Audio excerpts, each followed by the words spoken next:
आज हम बात करेंगे एक नए टॉपिक की शुरुआत करेंगे। इंडस वैली सिविलाइजेशन, जिसको हम लोग सिंधु घाटी सभ्यता भी कहते हैं। तो देखिए, पूरी दुनिया में जो सिस्टम शुरुआत हो गया था, ठीक ना, वो कैल्कोलिथिक एज के बाद, कैल्कोलिथिक एज तक का टॉपिक्स हम कंप्लीट कर चुके हैं।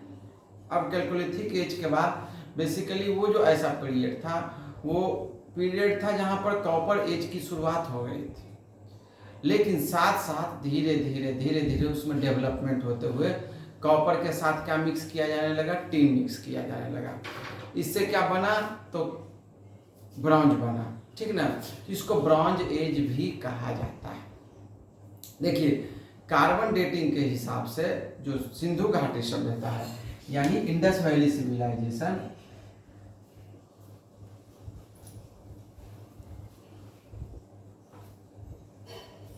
ठीक, इंडस वैली सिविलाइजेशन है, बेसिकली उसको कहा जाता है 2350 BCE से लेकर के 1900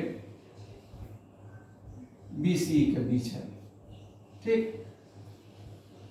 लेकिन अगर बहुत सारे रिसर्चर्स और हिस्टोरियंस जो हैं, ठीक ना, इस पीरियड को 2600 BCE से लेकर 1750 BCE के बीच भी बताते हैं, ठीक। अब देखिए, तो जो ये सिंधु घाटी सभ्यता यानी कि इंडस वैली सिविलाइजेशन था, उसका जो विस्तार था वो बहुत ज़्यादा था। लगभग 12,99,600 स्क्वायर किलोमीटर में फैला हुआ था, ठीक। कितना में? 12,99,600 स्क्वायर किलोमीटर में फैला हुआ था। इसका जो फैलाव था वो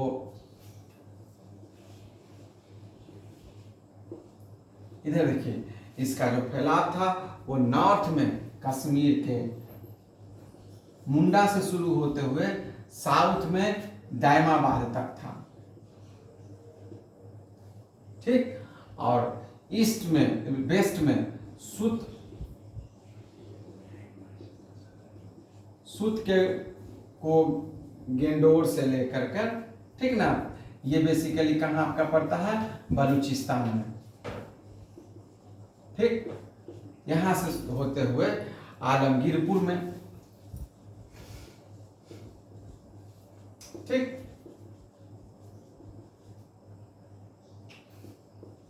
आलमगीरपुर में जो कहाँ है? उत्तर प्रदेश में।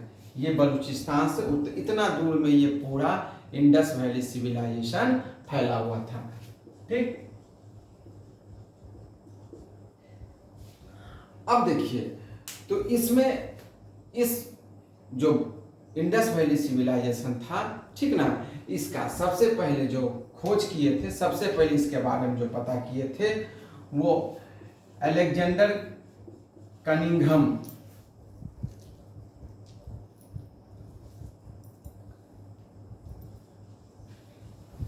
ठीक ना, अलेक्जेंडर कनिंघम के द्वारा इसकी खोज की गई थी सबसे पहले, ठीक।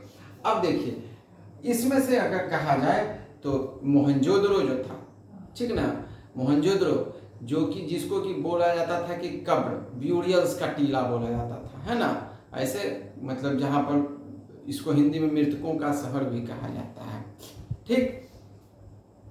ये इसका विस्तार सबसे ज़्यादा था। और अगर कहा जाए तो अगर जो टाउन प्लानिंग के सिस्टम में सबसे फ्लोरिस्ट यही आपका मोहनजोदड़ो था, ठीक। अब देखिए, इसमें जो इसका जो और टाउन प्लानिंग जो था, इस समय का जो और पीरियड था, जैसे मेसोपोटामिया वगैरह में था, ठीक ना, इस तरह का टाउन प्लानिंग मतलब क्वालिटी टाउन प्लानिंग नहीं था। यहाँ पर जो टाउन प्लानिंग था वो सिस्टमेटिक बेस से था। जैसे अब देखिए, अभी जो भी चीज़ उसको शॉर्ट सिस्टम में समझा रहे हैं। जो घर बना हुआ होता था, उसका जो स्ट्रीट होता था वो एकदम सीधा स्ट्रीट होता था, दोनों ओर जो बना हुआ होता था, ठीक ना, ये क्या होता था? ड्रेनेज, नाली होता था। इसके ऊपर क्या किया जाता था? इसको कवर कर दिया जाता था। इसके पास ही घर बनाया जाता था, जो लगभग 2 मंजिल का, 1 मंजिल 2 मंजिल का भी होता था। इसका जो फर्श होता था, फर्श बेसिकली मोस्ट मतलब आप मानकर चलिए कि मतलब फर्श जो कोई मतलब ईंटा का, पक्का ईंटा का नहीं था। पक्का ईंटा का प्रमाण सिर्फ कालीबंगा में ही मिला है, ठीक। बाकी फर्श नॉर्मल होता था, मिट्टी का ही बना हुआ होता था। इसका निकास द्वार जो था वो पीछे एक पतली सी गली होती थी, ठीक ना, उस गली से इसका निकास द्वार होता था, ठीक ना। इसका एग्जिट पॉइंट्स होता था, ठीक। और ये जो था स्ट्रीट, यानी कि ये रास्ता एक दूसरे को राइट एंगल पर यानी समकोण पर, ठीक ना, समकोण यानी राइट एंगल पर एक दूसरे को क्या करता था, इंटरसेक्ट करता था, ठीक।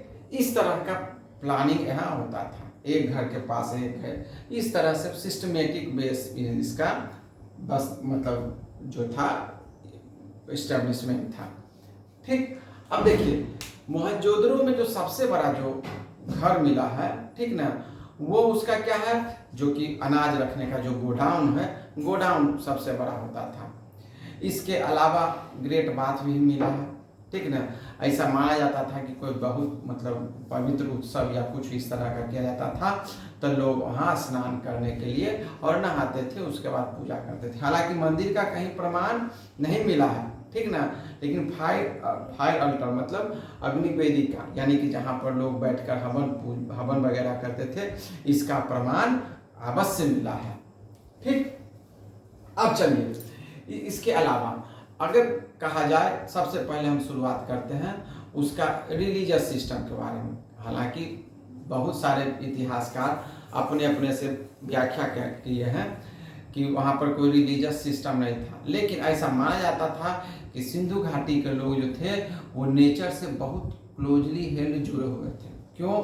क्योंकि वहाँ पर जो प्रमाण मिला है, ठीक ना, वो नटराज का कांस्य का मूर्ति भी मिला है, उसके अलावा पीपल की पूजा करते हुए भी प्रमाण मिला है, ठीक। बबूल का भी को पवित्र माना जाता था। इसके अलावा गाय का को पवित्र माना जाता था, लेकिन उसका हालांकि किसी भी तरह का सील्स वगैरह, मोहर वगैरह पर ऐसा कोई प्रमाण नहीं मिला। इसके अलावा जो एक शंकर शिव की, ठीक ना, योगी राज जिसको बोला जाता है, ठीक ना, एक योगी राज का बना हुआ मिला है, ठीक। एक उसमें से इसमें जो अगर इसकी मतलब राइट हैंड साइड में क्या था, पैंचीता और हाथी, यानी पैंथर और क्या, एलिफेंट का प्रमाण है, ठीक, इस तरह का बना हुआ है। इसके अलावा इधर जो है आपका वो गेंडा और भैंसा, ठीक, बफेलो और राइनो का प्रमाण मिला है। इनके ऊपर जो बना हुआ है वो एक क्या बना हुआ है, एक त्रिशूल बना हुआ है, ठीक। तो देखिए बहुत सारे इतिहासकार इसको मतलब चूंकि जानते ही हैं कि इतिहासकार लिखने वाले बहुत सारे सिस्टमेटिक किस तरह के लोग थे, बहुत जो कि इसको अलग बताना चाहते थे। अलग का मतलब कि मतलब ये सिस्टम सिंधु वैली सब कल्चर अलग था और इंडस क्या बोलते हैं आपका वैदिक पीरियड अलग था, लेकिन आप मान कर चलिए कि इसी का ही एक्सपेंडेड फॉर्म जो था वो वैदिक पीरियड था, ठीक ना। आज जब इतिहास में विशेष खोज की जाएगी तो इसका प्रमाण क्लियर कट मिलेगा और इसके बारे में फिर आगे भी हम बात करेंगे, ठीक। तो इस तरह से एक योगी राज की मूर्ति मिली है, ठीक, जिसमें इस तरह से यानी कि माना जाता था कि लोग जो है इस तरह के जो जानवर होते थे, इस तरह के जानवर से बहुत उनको उनकी इसके बारे में जानकारी थी, इसके बाद इससे क्लोजली हेल्ड जुड़े हुए हैं। इसके अलावा अगर जानवर के बारे में कहा जाए, ठीक ना, तो जो घोड़ा जो हॉर्स होता है, हॉर्स का कुछ जो है रिमेन्स अस्थि वगैरह का प्रमाण कहाँ मिला है, सुरकोतडा में मिला है, सुरकोतडा में मिला है,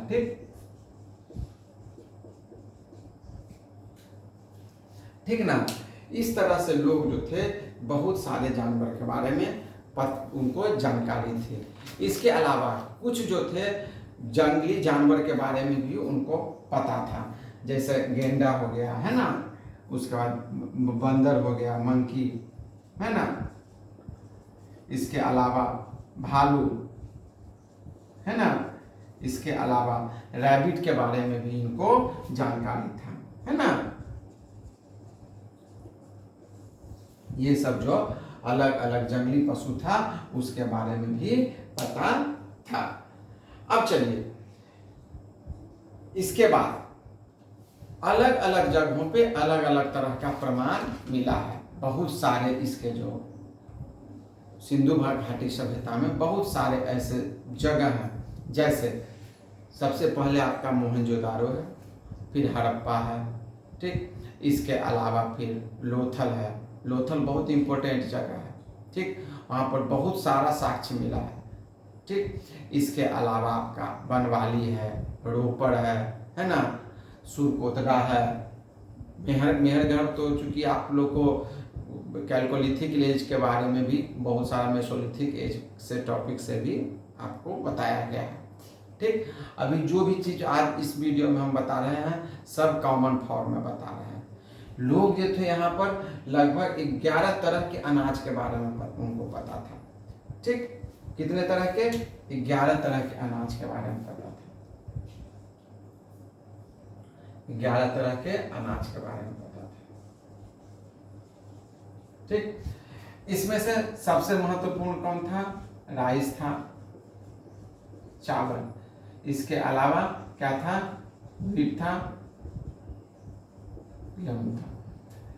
लोग जो थे वो मटर के बारे में, है ना, फिर तरबूज वाटरमेलन के बारे में,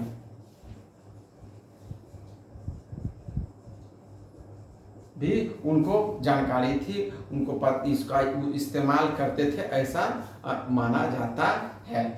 इसके अलावा मोहनजोदारो में, ठीक ना, मोहनजोदारो में क्या मिला है? वहां पे जो कॉटन क्लॉथ, सूती वस्त्र मिला है, ठीक। सूती वस्त्र का भी वहां पर प्रमाण मिला है।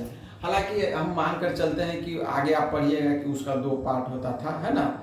एक मतलब तो जहाँ सिटेडल होता था वहाँ माना जाता था कि लोग व्यापार करने के लिए वहाँ आते थे, ठीक ना। व्यापारी वर्ग का बहुत वहाँ प्रभाव होता था, अलग अलग तरह के लोग, मतलब उसमें आप मानकर चलिए जो मतलब इस तरह से कॉपर का जो बनाते थे वो अलग वर्ग से थे, मतलब और फिर क्या बोलते हैं जो एडमिनिस्ट्रेटिव जो वर्ग के लोग रहते थे वो है, फिर प्रीस्ट जो पुरोहित के रूप में भी माना जाता है कि वहाँ लोग रहते थे। इसके अलावा जो ऑफिसर्स होते थे वो भी वहाँ पे इस एरिया में रहते थे, ऐसा माना जाता है, ठीक। लेकिन सबसे ज़्यादा प्रभाव जो था व्यापारी वर्ग का था। आपको पता होगा कि व्यापारी जो यहाँ से मेसोपोटामिया भी व्यापार के लिए हो जाता था। कालीबंगा में कुछ मेसोपोटामिया का सिलिंड्रिकल जो है, ठीक ना, वो आपको मुहर मिला है, उसका प्रमाण मिला है, ठीक।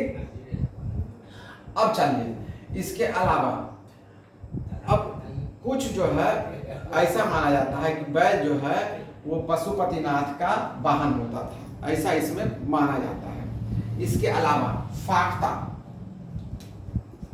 ठीक ना, फाख्ता एक जो था सेक्रेड बर्ड माना जाता था, यानी कि सेक्रेड बर्ड माना जाता था, ठीक ना, यानी कि पवित्र पक्षी माना जाता था, किसको? फाख्ता को, ठीक।